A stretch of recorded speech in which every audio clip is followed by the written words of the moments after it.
Hi, this is Christy with Guidepost to Wellness. Welcome back to my channel for all of you return viewers, and welcome to anybody that's new. Are you tired?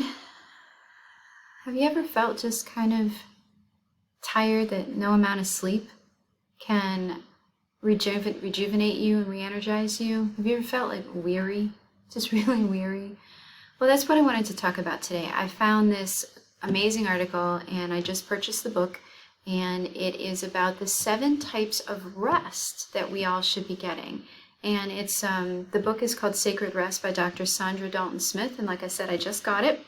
So I wanted to talk about these 7 types of rest because for those of you that have watched my videos before, the wellness foundations of sleep and stress management are just tied right into this. This really spoke to me because I never realized that the types of fatigue, the opposite of rest, obviously, is the types of fatigue that you can feel. And so this is just going to be a synopsis of these types of rest that we all need. And as I dig into the book, I'm going to do individual videos on them as well. So I look forward to sharing all of that with you. So let's talk about the different types of rest and types of fatigue that are out there. So mental rest. This is one thing I've needed over the last few weeks. It's part of the reason I haven't been doing some of the videos is I've really found that the different types of fatigue or rest needs really can impact the other. If I'm mentally tired or fatigued, it can affect me creatively and make me sleep more and things of that nature. And hopefully she'll talk a little bit more about that in the book. She is an internist, so I'm looking forward to that. But think about mental rest. How tired are you at the end of the day? Maybe, especially like if you're learning something new. I always talk to folks when I'm training them about how fatiguing training can be because you're learning new things. And even attempting to multitask, which we actually can't do theoretically. But just for example, during the holidays when we were very short-staffed and things, the pace at work and the problem solving and the decision making was really, really challenging. And there are other things that can cause mental fatigue too, and that can be things just like a lot of negative self-talk. So the thing about getting enough mental rest is giving yourself a break from thought, which is something that is very challenging to us, and that goes right in with some of the mindfulness exercises that I talk about. So even short breaks, finding some different apps that can help maybe give you just a short little bit of a break, doing some mind candy activities within reason, outdoors play, things really that give you really good mental breaks, and especially when you're doing something challenging like work, and is taking the time for those mental breaks. So the next one I thought was really interesting is called spiritual rest. And sometimes this one I think can be the one that's really hard to identify. It's not something that we really think a lot about, but I know I've felt this. I have felt very alone and weary and tired. And I think that's a really interesting one. I was talking with a lady that I work with, and her son is struggling right now, and I think I'm not at all a doctor, but just from what she was describing and his age and the things that are going on in society right now, I think he might be suffering from some spiritual fatigue and need that rest and need that belonging, that sense of belonging to something outside of yourself. If you have a faith, or if you don't, finding a faith, also finding that sense of true purpose in your life. That is very, very powerful. I know I spent years going through life and I was just existing. I didn't have a sense of purpose. I did my job and I did it very, very well, but it wasn't fulfilling because it was just a job. It wasn't even a career. But now I feel like I have more of that purpose. So that's what she talks about, the spiritual rest. And for me, I know that gratitude exercises are really helpful for reminding me of the things that are going well in my life and that gratitude. I'll be really curious to read about this one a little bit more and talk about it more.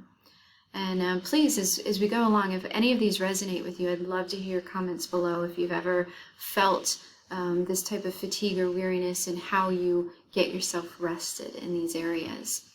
The next one is emotional rest. And I know we've all had times where we were just emotionally tired, whether it was a stressful emotional time with a loved one, a death of a loved one, an illness of a loved one. All of those things can really affect you. And this is one that I know that I've seen with myself. I really know that fear and grief can really make you physically tired, but then your mind won't shut off, and then you can't sleep, and then you get physically tired, which makes the grief and the fear harder.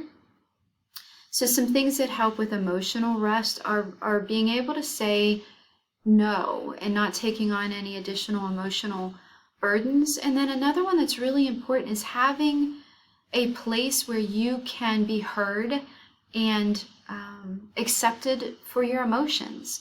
I just talked about this in another video recently about how we don't learn how to exhibit or work through some of the more challenging emotions like fear and anger and sorrow.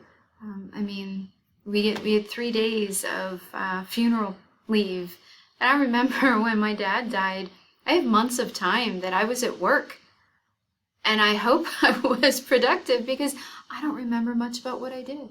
And I know that that was a time where I really was emotionally grieving and tired. And so having that ability to say no and not take on any more stressors in your life that pull on you emotionally, and also making sure that you have an outlet, whether it's a professional outlet, a friend, family, spiritual advisor, or something like that. Social rest. I find this one very interesting because I'm an introvert a lot of the times. I'm, especially when it comes to training, I love giving presentations and doing lunch and learns and talking about health topics and things of that nature. But I do know that it's very draining for me, and afterwards I need a little space. When I train and I'm trying to be very supportive of a trainee and they're with you right there in your space all the time, that's very draining to me, and I never realized that that's a social type of fatigue. So there's two sides of this. We need to make sure that we are social and that we're social with the right people, that we're social with people that accept us and love us for ourselves. So being totally free to be ourselves is a form of social rest, and I think that's really great. On the flip side of that, taking time for yourself and not always feeling obligated to do all of those social things for other people is very important too. I remember I had a client that this was an area where he just constantly kept himself so scheduled that he didn't have time to even grieve. That was one of the things that he was working through, was loss of loved ones, and he kept himself so socially guided and scheduled all the time that he barely allowed himself, he definitely didn't get enough physical rest, but he never allowed himself any social rest, which again feeds into the time for emotional rest and spiritual rest. I thought, again, this article really spoke to me, and I'm looking forward to reading the book, like I said before, and hopefully there'll be something in here that kind of resonates with you too. This next one I think is big because we spend so much time in front of screens. And I know that's ironic because you're watching this video, and I think technology can be marvelous and really help us. In some ways, it allows me to make social contact with other like-minded individuals that I think is really great that I may not be able to do in person.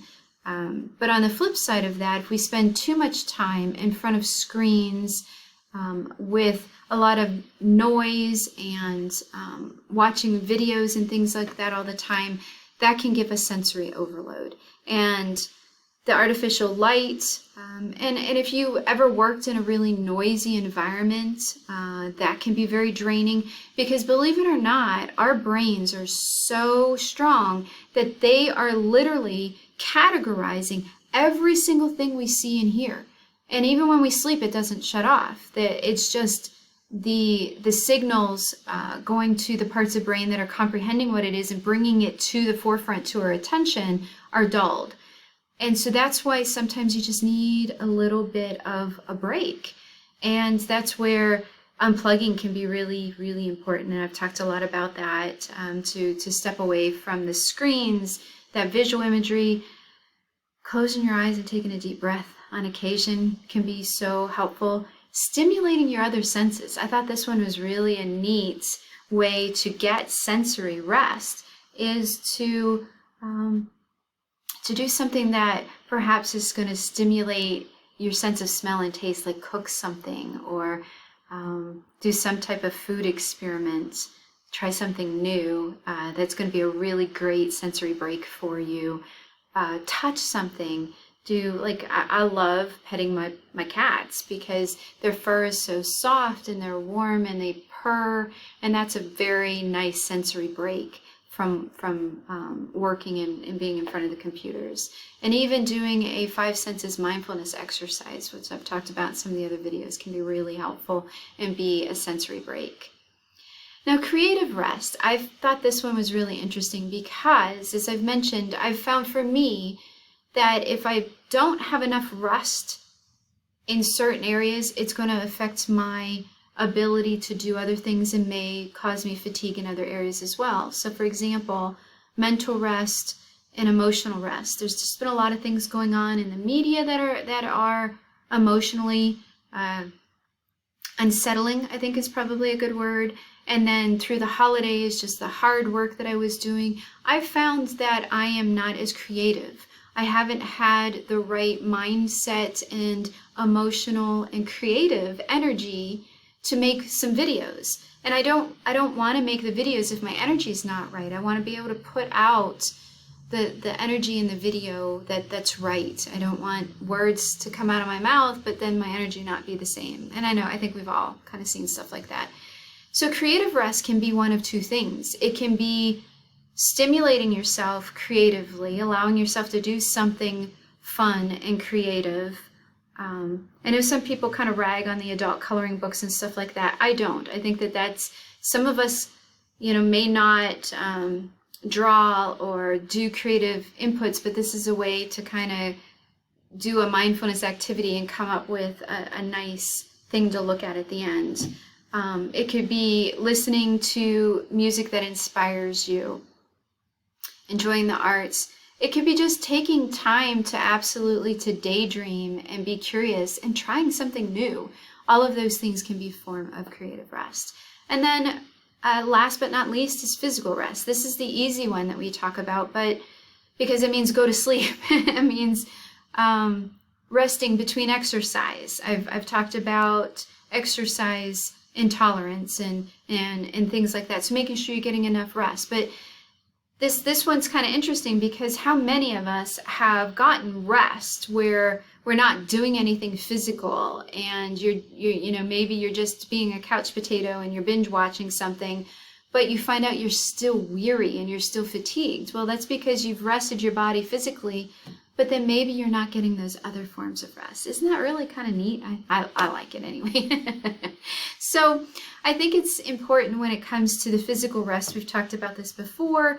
Getting up, having stretch breaks, setting a timer, doing something of that nature to allow you to change your physical, because even getting physical rest can be a rest from staying in the same position all the time if you work in a seated position or something like that. So making sure you're giving yourself those stretch breaks to kind of move around and giving your body that break, not just sleep.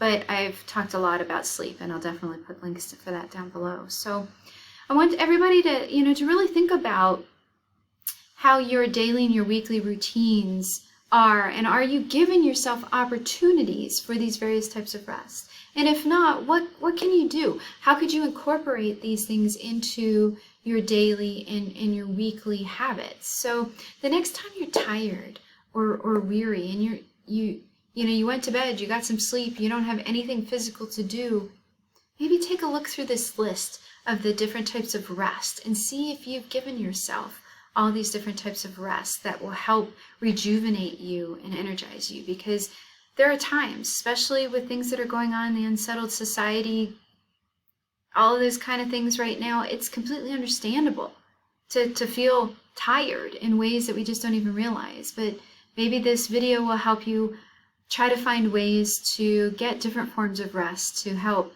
rejuvenate you and become more energized.